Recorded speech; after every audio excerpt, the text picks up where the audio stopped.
He said, "I like you, but I'm not in love with you." I nodded and replied, "Thanks for the honesty." Welcome back with a new real shock story. Before we start, comment and tell me which city you're watching from. At the end, don't forget to subscribe and rate it from 0 to 10. Let's enjoy the story, everyone.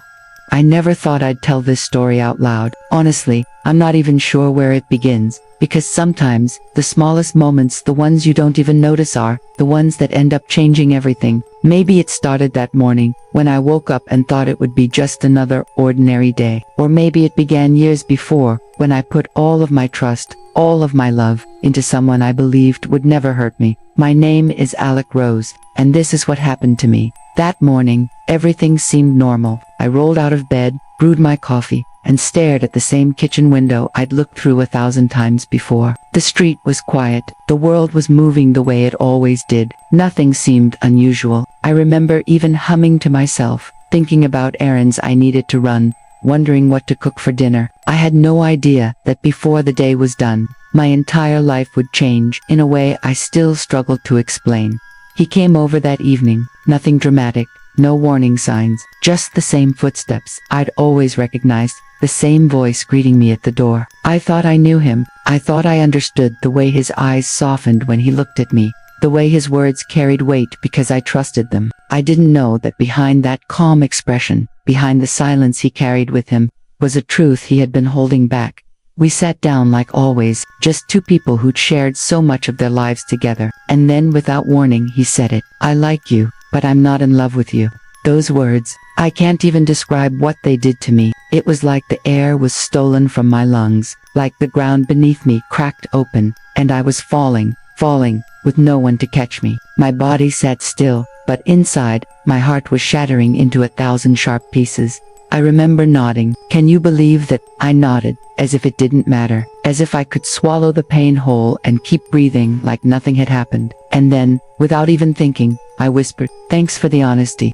But inside, I wasn't thankful. I was bleeding. He left soon after, and I just sat there, staring at the space he had filled, the silence echoing around me. I replayed his words over and over in my mind, like a cruel song on repeat. "I like you, but I'm not in love with you." Each time it played, it cut deeper. For the next few days, I tried to live normally. I went to work. I smiled at neighbors. I told myself that people get rejected every day, that heartbreak was just a part of life. But no matter how much I tried to pretend, it felt like something inside me had died that night. Then came the whispers. At first, I thought I was imagining them. A friend avoiding eye contact, someone laughing a little too quickly when I walked into the room. But soon, I realized they were real. He hadn't just left me, he had told others. My private heartbreak had turned into public entertainment. My story wasn't mine anymore. It was theirs, twisted, mocked, turned into something I barely recognized. It wasn't just about him not loving me. It was about being erased, being humiliated, being made small, in front of people who had once called me their friend. I remember walking into the grocery store one afternoon. I felt the stares, heard the muffled laughs. My heart raced as I pushed the cart, my hands trembling so badly I could barely hold on. And all I could think was, why am I the one being punished for loving someone? Why am I the one who feels ashamed? Each day felt heavier. Each night felt longer. I cried into my pillow until my body felt numb. I wanted answers, closure, something that would make it all make sense. But there was nothing, just silence. And yet, beneath all that silence, I could feel something building. A storm I didn't know how to stop. I thought the worst had already happened, but I was wrong. The real breaking point was still waiting for me, hiding just beyond the corner of my life. I didn't know it then. I didn't know how much darker it would get, how much harder it would be to stand up under the weight of everything. But I was about to find out. I thought the worst had already happened the night he told me he didn't love me. I thought those words would be the sharpest pain I'd ever feel. But heartbreak, I learned, doesn't just end with one conversation. It keeps echoing, keeps digging deeper, especially when other people decide to turn your pain into their entertainment. The days after were some of the hardest I've ever lived. I would wake up every morning with that heavy feeling in my chest, like I was carrying the weight of 1,000 stones. I'd stare at the ceiling before even getting out of bed, wondering how I was supposed to face another day when everything I had believed in had been ripped away. But the worst part wasn't the loneliness, it was the way people treated me. The whispers turned into full conversations. The looks weren't subtle anymore. It was as if everyone I knew had taken sides, and I was the punchline. I would walk into a room, and I didn't even need to hear the words. I could feel them. The judgment, the mockery, the pity. At first, I tried to ignore it. I told myself that people lose interest quickly, that they'd eventually move on to some other story. But instead of fading, it grew louder. My heartbreak wasn't just mine anymore, it had become a story that others fed on. They didn't just talk about it, they twisted it. Suddenly, I wasn't the one who had been hurt, I was the one who was desperate, pathetic, even unworthy. It was cruel, unfair, and yet, no matter how much I wanted to scream my truth, I felt paralyzed. Every time I tried to speak up, my voice caught in my throat. My body remembered the humiliation too clearly.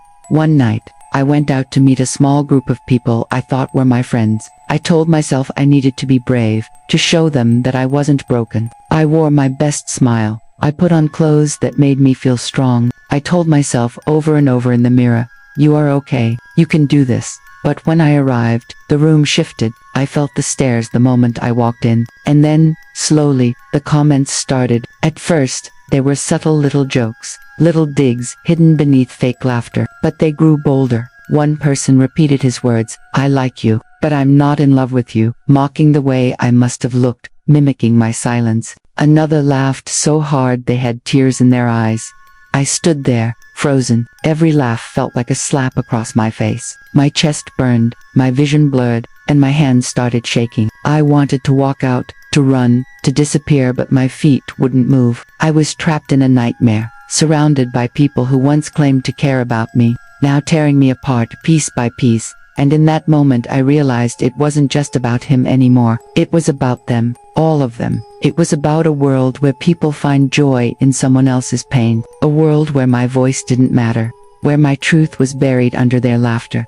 That night, when I finally got home, I collapsed on the floor of my bedroom. The tears wouldn't stop. My body shook so violently I thought I might break apart. I asked myself over and over, why me? Why did it have to be me? I wanted to believe it would pass, that the cruelty would fade, but it didn't. It followed me everywhere. At work, in the store, even online. I couldn't escape it. My story had turned into something I didn't recognize, something used against me. And yet, through all the pain, there was this strange, quiet thought that began to take root inside me. A question that wouldn't leave me alone. What if this isn't the end of my story? What if the very thing meant to break me could become the thing that changes me? At the time, I didn't know how. I didn't know when, but deep down, something in me refused to let them win.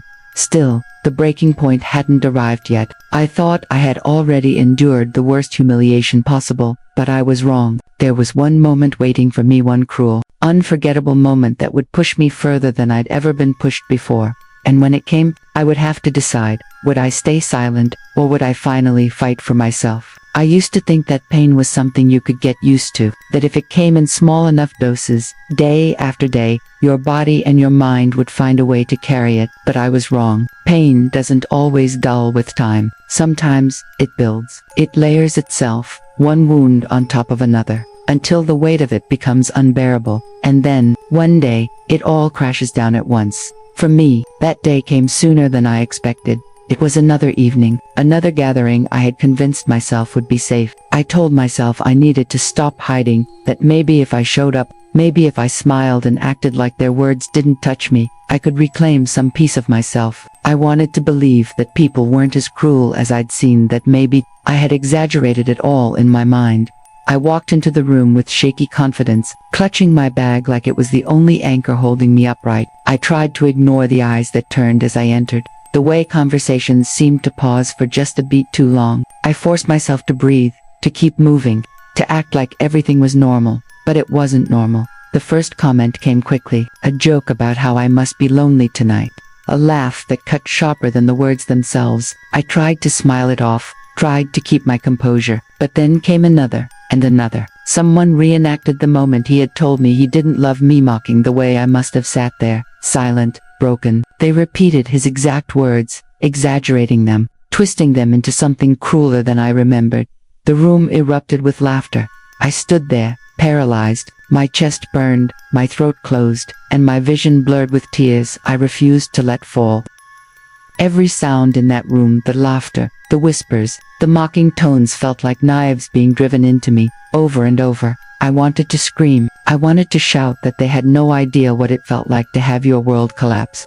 To lose everything you thought was real, in the span of a few seconds. I wanted to tell them that this wasn't funny, that it wasn't entertainment, that it was my life, my pain, my heart, but my voice wouldn't come. I felt like I was drowning, like the air in the room had vanished. I tried to take a step back, but my legs trembled beneath me. The noise around me grew louder, sharper, until it was all I could hear. And then not the kind that soothes, but the kind that falls when everyone is watching, waiting, expecting you to break. In that moment, I realized I was standing on the edge of myself. I could crumble right there in front of them, let them see me shattered beyond repair, or I could hold the pieces of myself together, even if it meant bleeding inside. I don't remember how I left that room. My body moved, but my mind was somewhere else, drifting between the weight of humiliation and the desperate need to survive it. I walked out into the night air, my heart pounding so loudly I could feel it in my throat. My hands shook as I gripped my bag, my breaths coming in shallow, broken gasps.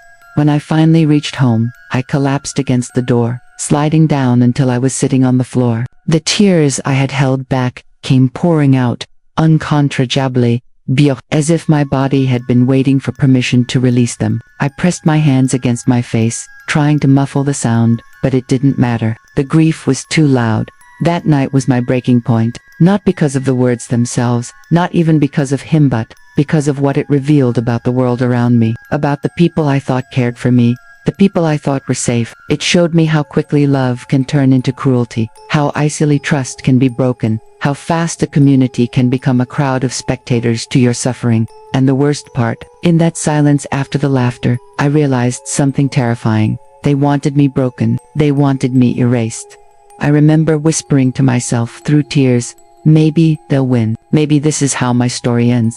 But even as I said it, even as my body shook and my heart screamed with pain, something inside me refused to die. A small, stubborn flame that whispered back, not yet, not like this. That night I learned the difference between being broken and being finished. I might have been shattered, but I was still breathing, and as long as I was breathing, the story wasn't over. The question that haunted me wasn't whether I would survive, but what I would become after everything they had done to me. Would I rise from it, or would I let them bury me alive? When I woke up the next morning after that night, my eyes were swollen from crying, my body sore as if I had fought a battle I never signed up for. In a way, I had. My reflection in the mirror barely looked like me anymore. My cheeks were pale, my lips cracked, my eyes hollow. For a moment, I didn't even recognize myself. I whispered, "Is this who I am now?" The girl staring back didn't look strong. She looked broken, and yet, somewhere deep beneath those shadows, I could still feel it's that tiny flame from the night before, refusing to go out. That day I decided that if I couldn't stop the pain, I could at least give it meaning. That it wasn't easy. I won't pretend that suddenly everything changed. Healing doesn't work that way. It came in small steps, like learning how to walk again after an injury. Some mornings I got out of bed and told myself, "You're stronger than this." Other mornings, I stayed under the covers, drowning in the same grief. But the difference now was that I wasn't letting their voices own me anymore. I started writing. At first it was just a few lines in a notebook, shaky words that barely made sense. Then it grew into pages, stories, reflections. Every time I wrote, I felt like I was pulling the poison out of my chest, little by little. My story, the one they had twisted, was mine again. My voice was mine again.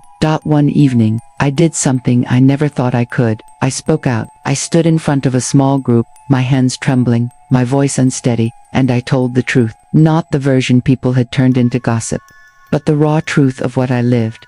And something happened I didn't expect.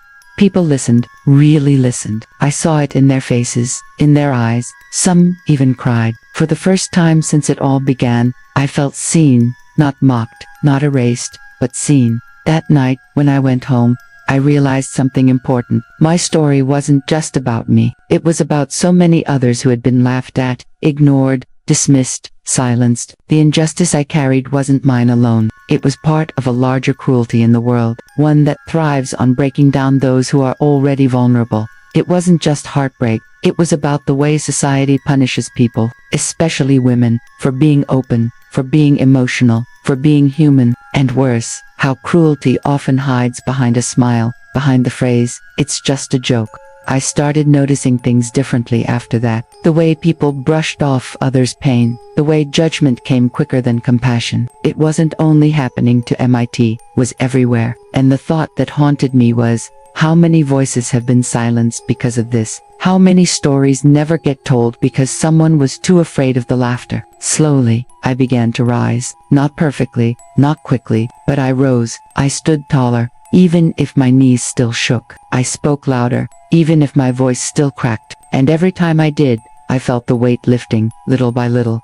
But don't get me wrong, I didn't forgive easily. The people who hurt me never apologized. They never admitted what they did, and maybe they never will. But I learned something. Forgiveness isn't about letting them off the hook. It's about freeing myself from the chains they put me in. And I was done being chained. Looking back now, I see that the night he told me he didn't love me wasn't the real betrayal. The real betrayal came from the laughter, from the cruelty of those who chose to turn my pain into entertainment. That's what scarred me most. But it's also what taught me the biggest lesson of my life. That silence is dangerous. That looking away when someone is suffering makes you part of the cruelty. My story could have ended differently. I could have stayed broken, stayed hidden, let their words bury me alive. But instead, I chose to speak, to share, to take back what was stolen. And in doing that, I realized I wasn't alone. There are so many Alex out there. So many people who carry wounds nobody sees. So many voices drowned out by laughter. And maybe, just maybe, if we start listening, if we start caring, we can change that. Because my story isn't just mine. It belongs to anyone who's ever been silenced, mocked, or erased. And if you're listening now, I need you to remember this. Your story matters. Your voice matters. No one has the right to take that away from you. That flame inside me, the one that refused to go out, it's still here, burning brighter than ever. And if you're carrying your own flame, no matter how small, hold on to it, protect it, because one day, it might be the very thing that saves you.